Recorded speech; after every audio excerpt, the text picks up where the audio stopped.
Hello friends, welcome to English path by तनु।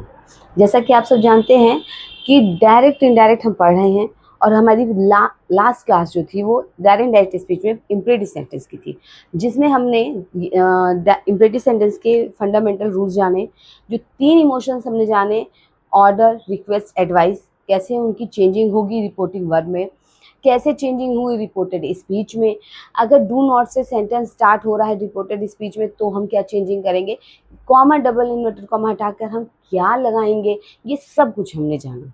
ठीक है, अगर किसी ने क्लास मिस की है तो उसको जाके ज़रूर देखें। बट मैं यही कहूँगी कि अगर कोई एक टॉपिक चल रहा है, किसी एक टॉपिक की सीरीज चल रही है, तो प्लीज़ उसको मिस ना करें एक भी क्लास। इसीलिए मैं क्लासेस बहुत बहुत लेंदी नहीं करती हूँ, 20 मिनट 30 मिनट या बहुत हुआ तो 35-40 मिनट्स की हो जाती हैं। अदरवाइज इससे जल्दी बड़ी नहीं करती, क्योंकि मुझे पता है आपके पास और भी सब बहुत कुछ है पढ़ने को, ताकि आप क्या एक दिन में एक टॉपिक पढ़ें और वो आपके माइंड में क्लियर हो जाए। ठीक है, खैर आइए देखते हैं। तो इसमें आज हम नेक्स्ट रूल पढ़ेंगे, वो ये है कि अगर रिपोर्टेड स्पीच में sir kindly please, sir please kindly words आते हैं तो हम क्या करेंगे, remove this word. In words को रिपोर्टेड स्पीच से हटा दिया जाता है और उनकी जगह क्या होता है, जो सेड होता है, जो रिपोर्टिंग वर्ब में सेड होता है, वहाँ पे क्या है, रिक्वेस्टेड का यूज किया जाता है। क्योंकि काइंडली, प्लीज और सर ऐसे वर्ड, सर हैं, मैम हैं, ठीक है, ये सब वर्ड्स किसको इंडिकेट करते हैं, रिक्वेस्ट को इंडिकेट करते हैं। ठीक है, तो आइए हम एक्सरसाइज करते हैं। कोई बहुत ही ऐसा बहुत बड़ा लेंदी एक बहुत डिटेलिंग रूल नहीं है, सीधी सी सिंपल सी बात है। सीधी सी बात क्या है कि अगर डायरेक्ट से इनडायरेक्ट स्पीच हम कर रहे हैं और इम्परेटिव सेंटेंस है और उसमें सर, काइंडली, प्लीज जैसे वर्ड्स आते हैं, तो इन वर्ड्स को रिपोर्टेड स्पीच से हटाकर रिपोर्टिंग वर्ब में सेड की जगह रिक्वेस्ट का यूज कर लेते हैं। और जो भी इनको चेंज करने का, इम्परेटिव सेंटेंस को इनडायरेक्ट स्पीच बनाने का जो भी रूल है, कॉमा डबल कॉमा हटा के टू का यूज करना, सेम एज यूजुअल वो सारे रूल वैसे ही यूज होते हैं, अप्लाई किए जाते हैं। ठीक है, तो आइए इसको हम देखते हैं।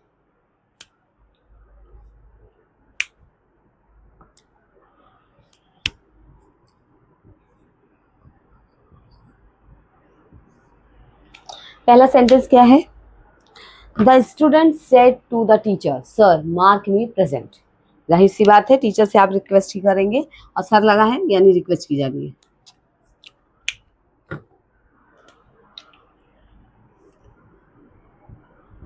द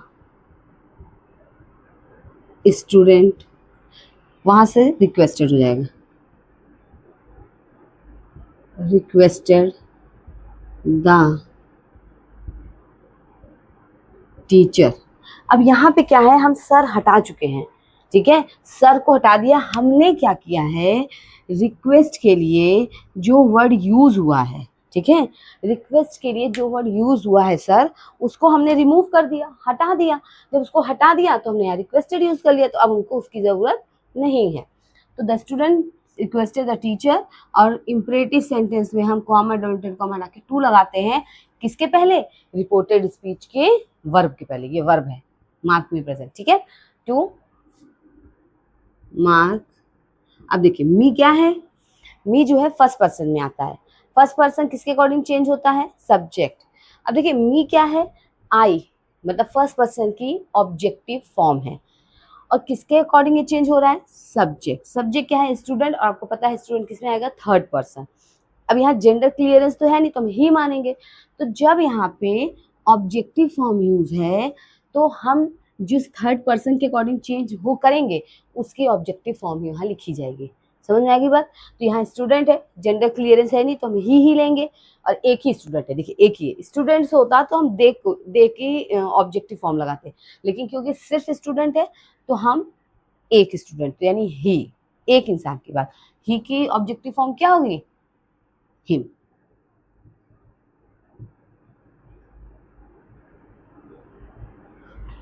समझ में आ गई बात। देखिए नेक्स्ट, देखिए he said to me kindly help me. He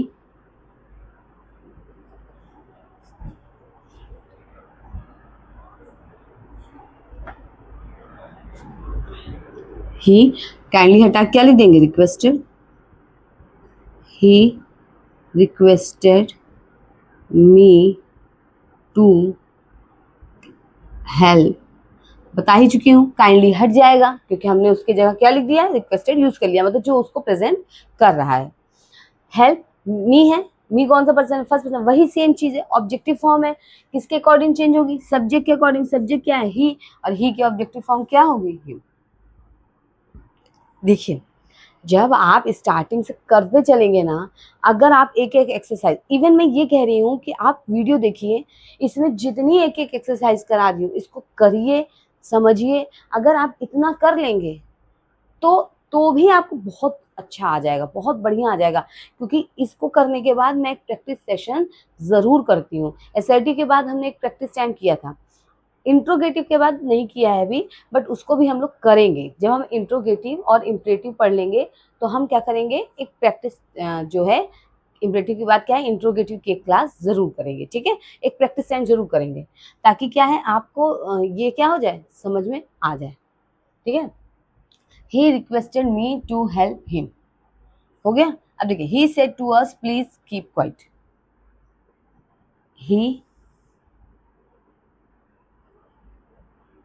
requested us, please के लिए वो यूज हो गए, टू कीप क्वाइट।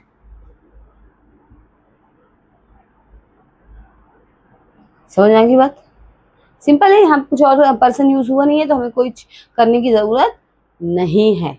समझ में आ गई बात, ठीक है। अब देखिए इंपेरेटिव सेंटेंस में क्या है, इसमें लेट वाले जो वाक्य होते हैं वो भी आते हैं, जिसमें क्या है, रिपोर्टेड स्पीच में जो सेंटेंस है वो किससे स्टार्ट होगा, लेट से स्टार्ट होगा। ये इंपेरेटिव सेंटेंस का बहुत ही मेन पार्ट है, ठीक है। तो चलिए आइए हम लोग इसको करते हैं, लेट वाले वाक्यों को जानते हैं कि लेट वाले वाक्य बनते कैसे हैं, उनका डायरेक्ट से इनडायरेक्ट स्पीच हमें कैसे करना है। ठीक है, देखिए अब तक हमने ये पढ़ा, इंपेरेटिव सेंटेंस पढ़ रहे थे, ठीक है। अब हमें इंपेरेटिव सेंटेंस में उन डायरेक्ट स्पीच की चेंजिंग देखनी है जिसमें रिपोर्टेड स्पीच लेट से स्टार्ट हो रहा है, ठीक है। देखिए जो रूल इंपेरेटिव सेंटेंस के हमने अब तक पढ़े हैं जिनमें लेट का यूज नहीं हुआ था, उन उन रूल्स में और इन रूल्स में थोड़ी चेंजिंग है, इसलिए बहुत ध्यान से समझिएगा। ऐसा नहीं है कि दोनों इंपेरेटिव सेंटेंस हैं तो आप कॉमा डबल इंटेड कॉमा हटा के सेम कंजक्शन का यूज कर लेंगे, या क्या चेंजिंग रिपोर्टिंग वर्ब में होती है वो सेम होगी, ऐसा नहीं है। कुछ चेंजिंग्स होती है, इसलिए इसको समझना बहुत ज़रूरी है। देखिए रिपोर्ट इंपेरेटिव सेंटेंस में 3 इमोशंस थे, ठीक है। एक था क्या कहते हैं, एक क्या था, एडवाइस था, रिक्वेस्ट था और ऑर्डर था।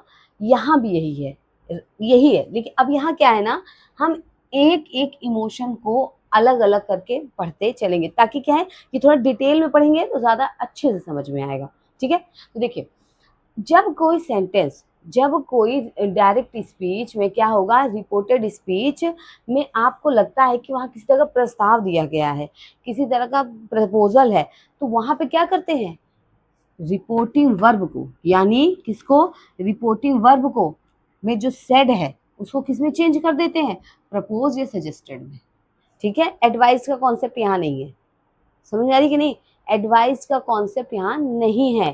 तो क्या करेंगे, सेड टू को किस में चेंज कर देंगे, प्रपोज या सजेस्टेड में, ठीक है।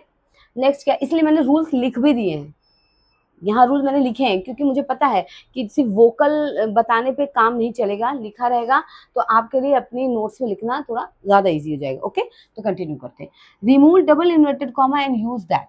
जब यहाँ पे डबल इन्वर्टेड कॉमा को हम हटाते हैं तो हम क्या, किसका यूज करते हैं, दैट का।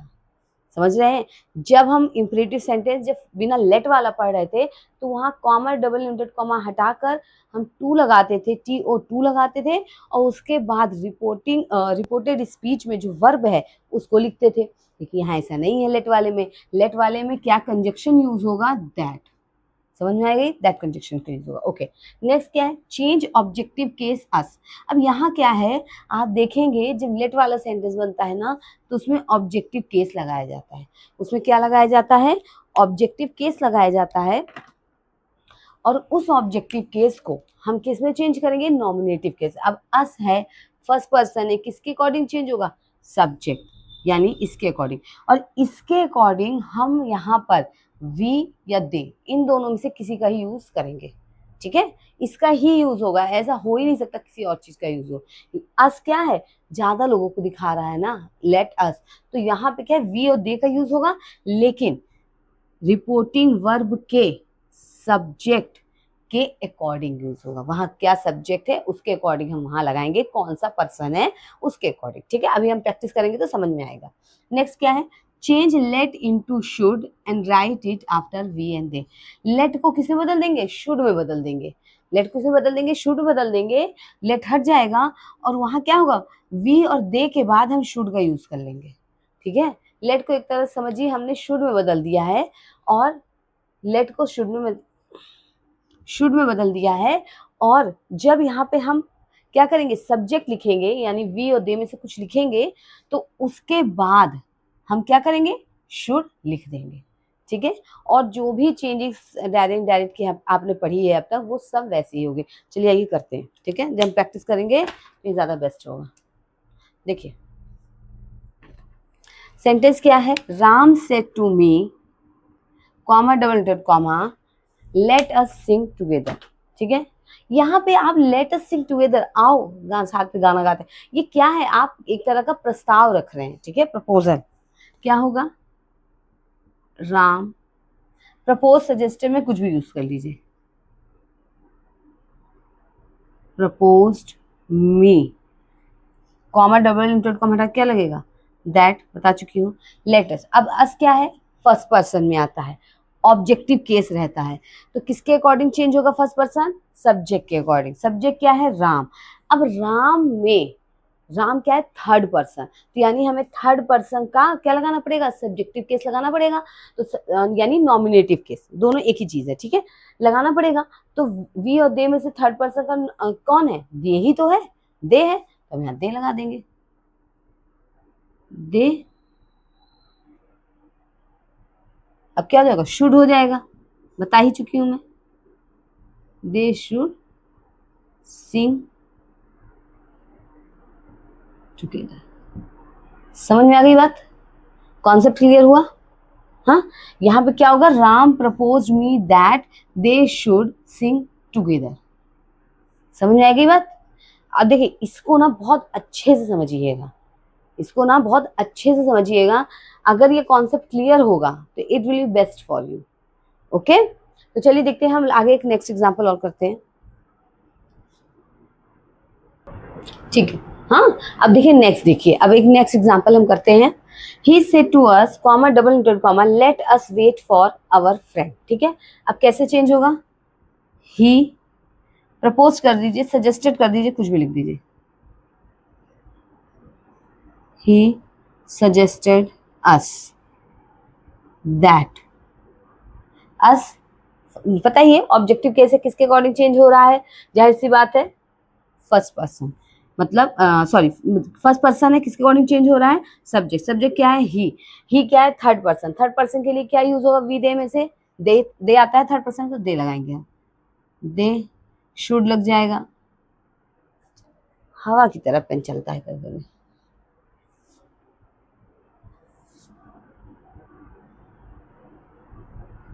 One minute please, okay okay, ठीक है। लाइट थोड़ा सा फ्लिक करने लगी थी, ठीक है। They should wait for, our है, आवर क्या है, फर्स्ट पर्सन में आता है। फर्स्ट पर्सन में क्या होता है, आवर फर्स्ट पर्सन में पॉजिटिव फॉर्म होती है, पॉजिटिव केस होता है, तो फर्स्ट पर्सन किसके अकॉर्डिंग चेंज होगा, सब्जेक्ट। सब्जेक्ट क्या है, ही, तो यहाँ पर पॉजिटिव फॉर्म लगी है, ठीक है, आवर है, यानी कई सारे लोग हैं, तो फर्स्ट पर्सन, देखिए हाँ अब एकदम ध्यान से समझना इस चीज को, क्योंकि इस तरह की चीजें सभी टेंसेस में आएंगी डायरेक्ट इनडायरेक्ट में, तो यहाँ अगर पता चल जाएगा तो बढ़िया। देखिए ये क्या है, फर्स्ट पर्सन है, फर्स्ट पर्सन की पॉजिटिव फॉर्म है, फर्स्ट पर्सन किसके अकॉर्डिंग चेंज होता है, सब्जेक्ट। सब्जेक्ट क्या है हमारा, ही, ठीक है, सब्जेक्ट हमारा क्या है, ही, ठीक है। ही क्या है, थर्ड पर्सन। अब थर्ड पर्सन में अगर पता है कई सारे लोगों की बात हो रही है, ठीक है, ज्यादा लोग हैं तो थर्ड पर्सन में ज्यादा लोगों के लिए क्या आता है, दे आता है। अब हम यहाँ पे पॉजिटिव फॉर्म यूज हुई है तो हमें यहाँ पे दे की पॉजिटिव फॉर्म ही यूज करनी होगी। तो यानी दे की पॉजिटिव फॉर्म क्या होती है, डियर फ्रेंड्स। समझ में आ गई बात, समझ में आई बात। देखिए क्या है, he suggested us that they should wait for their friends. ठीक है, ठीक है। तो देखिए अब क्या है, इस चीज का ध्यान रखिएगा, आप सजेस्टेड प्रपोज कुछ भी यूज कर सकते हैं और इसकी चेंजिंग सेम ऐसी होगी, कोई अलग से कोई रूल नहीं है। पर्सन चेंजिंग का हमेशा ध्यान रखिए क्योंकि यहाँ शुड लग रहा है तो टेंस चेंजिंग का कोई कॉन्सेप्ट तो अभी आएगा ही नहीं, ठीक है। लेकिन क्योंकि पर्सन चेंजिंग है तो पर्सन चेंजिंग करनी बहुत मस्ट है और आनी बहुत जरूरी है। तो इस तरह से देखिए, अगर आप जैसे जैसे सेंटेंसेस को करते जाएंगे अलग अलग ना, तो सारे रूल जो है ना रिवाइज होते जाएंगे, ठीक है। तो अब हम जो अब हमारा नेक्स्ट टॉपिक है वो क्या है, देखिए अभी हमने क्या पढ़ा, प्रस्ताव पढ़ा, ठीक है। क्या था हमारा, प्रस्ताव था। अब प्रस्ताव के बाद क्या पढ़ेंगे, जैसे कि आप सब जानते हैं कि इसमें 3 इमोशंस हैं, रिक्वेस्ट है, ऑर्डर है और एडवाइस। लेकिन एडवाइस की जगह जब लेट वाले सेंटेंस होते हैं तो उसमें प्रस्ताव आता है, ठीक है, प्रस्ताव आता है। तो अब हमारा जो नेक्स्ट है वो क्या हम पढ़ेंगे, रिक्वेस्ट, ठीक है, रिक्वेस्ट यानी, ठीक है। अब देखिए नेक्स्ट, अब नेक्स्ट क्या है हमारा, रिक्वेस्ट। नेक्स्ट क्या है, रिक्वेस्ट, प्रार्थना, ठीक है। अब जब कभी लेट वाला सेंटेंस आता है डायरेक्ट स्पीच में, जिसमें रिपोर्टेड स्पीच जो है वो लेट से शुरू हो रही है और वहाँ हमें ये लग रहा है कि वहाँ किसी तरह की रिक्वेस्ट की गई है, प्रार्थना की गई है, तो हम क्या करेंगे, सबसे पहले उस सेंटेंस में जो सेड है उसको हम रिक्वेस्टेड में बदल देंगे, ठीक है। उसको किस में चेंज कर देंगे, रिक्वेस्टेड में। उसके बाद 2 रूल हैं, यानी कि और इसलिए लगाया है, या तो ये या तो ये। इसके बाद पूरे सेंटेंस को मतलब पूरे स्पीच को चेंज करने के 2 रूल हैं, आप 2 तरह से चेंज कर सकते हैं और दोनों आने चाहिए। क्यों आने चाहिए, ताकि जैसे इसलिए आना चाहिए कि आइए तो चलिए आपका अगर एकेडमिक एग्जाम है तो जो आप बनाएंगे एग्जामिनर उसी को चेक करेगा, बट अगर आपका ऑप्शनल है, आप अगर कॉम्पिटिटिव एग्जाम्स दे रहे हैं, ऑप्शनल है, तो उसमें क्या होगा, आपको दोनों पता होना चाहिए। अब जिस तरह के ऑप्शंस होंगे उसके अकॉर्डिंग ही आपको क्या है आंसर टिक करना पड़ेगा, तभी सही होगा। तो हम दोनों जानते हैं। अब देखिए पहला क्या है, मैं एक ही सेंटेंस में दोनों टाइप से बताऊंगी ताकि आपको डिफरेंस समझ में आए।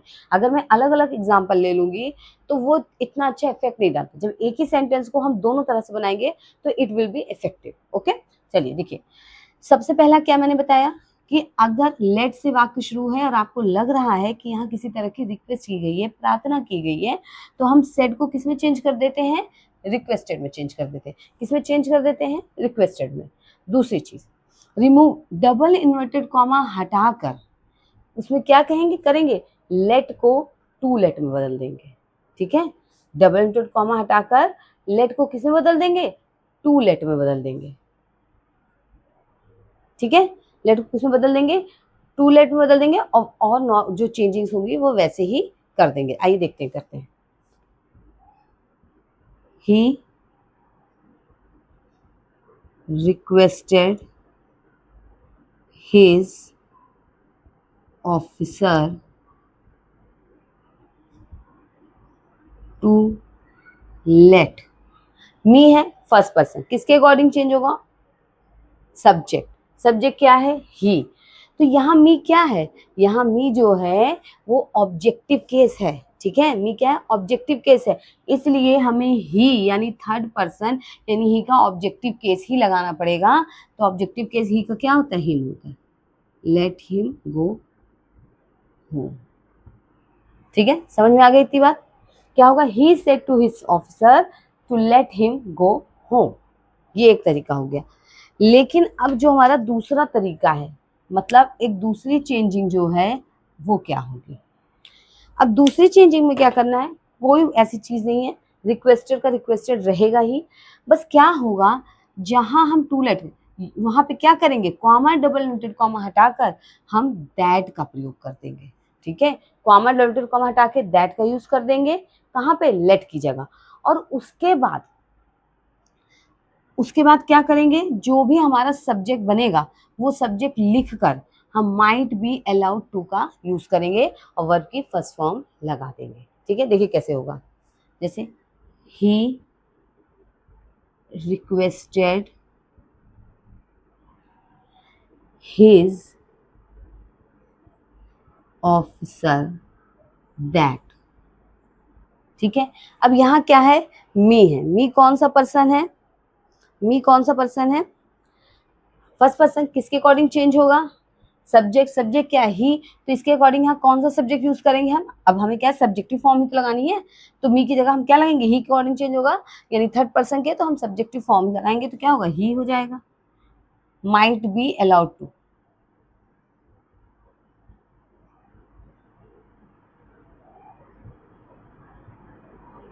अलाउड टू क्या होगा, उसके बाद now might be allowed to, टेढ़ा हो गया क्या,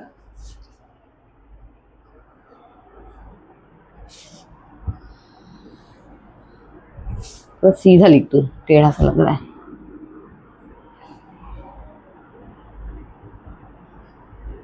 He might be allowed to, सही लग रहा है, सीधा लग रहा है ना, हाँ, might be allowed to go home। समझ में आ गई बात, दो तरह से चेंज होगा और दोनों सही है। एक बार और बता देती हूँ, अगर कभी प्रार्थना आ रही है, लेट वाले सेंटेंस, मतलब जब रिपोर्टेड स्पीच लेट से स्टार्ट हो और उसमें किसी तरह की प्रार्थना रिक्वेस्ट की जा रही है, तो हम सेट टू को रिक्वेस्ट में बदल देंगे, कॉमा डबल डॉट कॉमा हटा के वहां पे टू लेट लगा देंगे और पर्सन चेंजिंग कर कर लिख देंगे। लेकिन अगर हम दूसरी तरह से चेंज करना चाहते हैं तो हम क्या करेंगे, सेट की जगह रिक्वेस्टेड कर देंगे, पूरा ऑब्जेक्ट लिखेंगे, कॉमा डबल डॉट कॉमा हटा के दैट लगाएंगे और जो भी हमारा यहाँ पर्सन है उसका सब्जेक्टिव केस लिख देंगे। ठीक है, सब्जेक्टिव केस लिख देंगे और माइट बी अलाउड टू का यूज करके आगे का सेंटेंस एज यूजुअल बना देंगे। और इतना ध्यान रखिएगा कि माइट बी अलाउड टू है तो जो भी यहाँ वर्ब होगी वो हमेशा क्या होगी, फर्स्ट फॉर्म में होगी, फॉर्म नहीं चेंज होगी इसकी। ठीक है, समझ में आ गई बात, समझ में आ गई बात। देखिए अब क्या है, अब एक नेक्स्ट चीज है, नेक्स्ट क्या है हमारा, ऑर्डर। नेक्स्ट क्या है, ऑर्डर। तो चलिए हम ऑर्डर देखते हैं, ऑर्डर में क्या चेंजिंग होगी, अगर लेट वाले सेंटेंस जो हैं, अगर लेट वाले सेंटेंस आए और उसमें ऑर्डर हो, किसी तरह का आदेश किया जाए, तो हम किस तरह की चेंजिंग करते हैं, चलिए देखते हैं। ठीक है, अब देखिए, अब जो लास्ट एक बचा है, जो एक लास्ट भाव इमोशन जो है इम्परेटिव सेंटेंस का, वो क्या है, आदेश यानी ऑर्डर। ठीक है, अगर रिपोर्टेड स्पीच लेट से स्टार्ट हो रहा है और हमें लग रहा है कि उसमें किसी तरह का आदेश दिया गया है, ऑर्डर दिया गया है, तो हम क्या करते हैं, सेड को ऑर्डर में चेंज कर देते हैं। मतलब जो रिपोर्टिंग वर्ब है उसमें हम क्या करते हैं, ऑर्डर का यूज करते हैं। ठीक है, उसमें क्या करते हैं, ऑर्डर का यूज कर देते हैं। 2 मिनट, क्या हो गया इसको,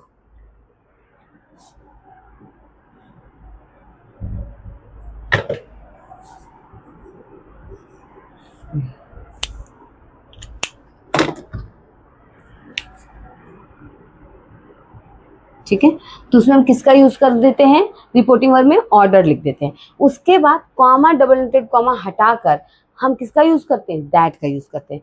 किसका यूज करते हैं, दैट का यूज करते हैं। और लेट की जगह, दैट किस जगह, लेट की जगह, लेट हटा देते हैं। हम क्या करते हैं, कॉमा डबल इंटेड कॉमा हटा के, कॉमा डबल इंटेड कॉमा हटा के क्या करते हैं, दैट का यूज करते हैं और लेट हटा देते हैं। यही चीज का कि use that in the place of let, मतलब लेट की जगह पर लिख देते हैं। ठीक है, use should after noun and pronoun, उसके बाद यहाँ जो भी होगा, नाउन हो या प्रोनाउन हो, उसके बाद हम शुड का प्रयोग करते हैं। किसका प्रयोग करते हैं, शुड का। आइए हम लोग एक्सरसाइज करते हैं, देखिए क्या होगा, the king, the king said let the man B set free. ठीक है, the king said, comma double comma, let the man B set free. अब क्या, the king ordered that, noun pronoun क्या होगा, द मैन है, the man should be set समझ में आ गई बात? सेम ऐसे ही बनेगा। इसमें कुछ ज़्यादा कॉन्सेप्ट नहीं है आदेश वाले में, मतलब इसमें ऑर्डर दिया जा रहा है, उसमें कोई ऐसा स्पेशल रूल बहुत अलग नहीं है, सीधा सा कॉन्सेप्ट है। आपको लेट वाला सेंटेंस है, रिपोर्टेड स्पीच में लेट आया है, आपको लग रहा है वहाँ और किसी तरह का आदेश दिया गया है, आप सीधे सेट की जगह ऑर्डर लिख दीजिए, कॉमा डबल टू कॉमा हटा के दैट लगा दीजिए, लेट हट जाएगा क्योंकि उसकी जगह दैट लगा दिया गया है। उसके बाद जो भी नाउन प्रोनाउन है उसको लिख दीजिए, शुड लगा दीजिए और पूरा सेंटेंस ऐसे बना दीजिए। अब आगे अगर कोई पर्सन आ जाता है, कोई ऐसा पर्सन आता है तो आप वहाँ पर सब चेंजिंग कर दीजिए, अदरवाइज इसके अलावा कोई भी चेंजिंग नहीं होगी। ये ऐसे ही बनाया जाएगा। समझ में आ गई बात? अब इसको जो है ना खूब अच्छे से पढ़ लो, समझ लो। लेकिन जैसा कि मैंने अभी पहले ही इस क्लास में स्टार्टिंग में कहा कि हमें क्या है, यहाँ आपको एक एक एग्जाम्पल करके सब बता देती हूँ, बट मैं एक पर्टिकुलर एक प्रैक्टिस सेशन भी रखूंगी, जैसा कि हमने असर्टिव सेंटेंस में किया। अभी इंटीग्रेटिव सेंटेंस का किया नहीं था, बट अब यहाँ इंपरेटिव सेंटेंस खत्म हुआ है, हमारा फिनिश हो गया इंपरेटिव सेंटेंस। इसको आप अच्छे से पढ़ लीजिए। अब जब हमारी नेक्स्ट क्लास आएगी, उसमें पहली क्लास हमारी इंटरोगेटिव सेंटेंस की प्रैक्टिस होगी और नेक्स्ट क्लास जो होगी वो इंपरेटिव सेंटेंस की प्रैक्टिस होगी। मतलब कम से कम आप अगर 25 to 30 मिनट अगर किसी एक सेंटेंस की प्रैक्टिस कर लेंगे डायरेक्ट में, और हर तरह के सेंटेंस, अगर आप मेरा असर्टिव सेंटेंस वाला क्लास देखेंगे तो आपको पता चलेगा उसमें मैंने सभी रूल को कवर करने की पूरी कोशिश की है और ऑलमोस्ट किए हैं, कुछ भी नहीं छूटा है, हर तरह का एग्जाम्पल हमने किया। और जब भी मैं कोई एग्जाम्पल चूज करती हूँ, कुछ भी आपको प्रैक्टिस कराती हूँ, तो मैं कोशिश करती हूँ ऐसे सेंटेंसेस जो आपके बोर्ड एग्जामिनेशन, चाहे वो आप किसी भी बोर्ड से हैं, चाहे आप यूपी हो, चाहे सीबीएसई हो, किसी भी बोर्ड से हो, ठीक है, या कॉम्पिटिटिव एग्जाम हो, या कुछ लोग ऐसे होंगे ना जिनको लगता होगा अगर आप सर्च करते हैं कि डायरेक्ट इनडायरेक्ट प्रैक्टिस टाइम करें, इंट्रोगेटिव सेंटेंस देखें, तो कुछ भी देखें तो उनके लिए भी ये यूजफुल होगा।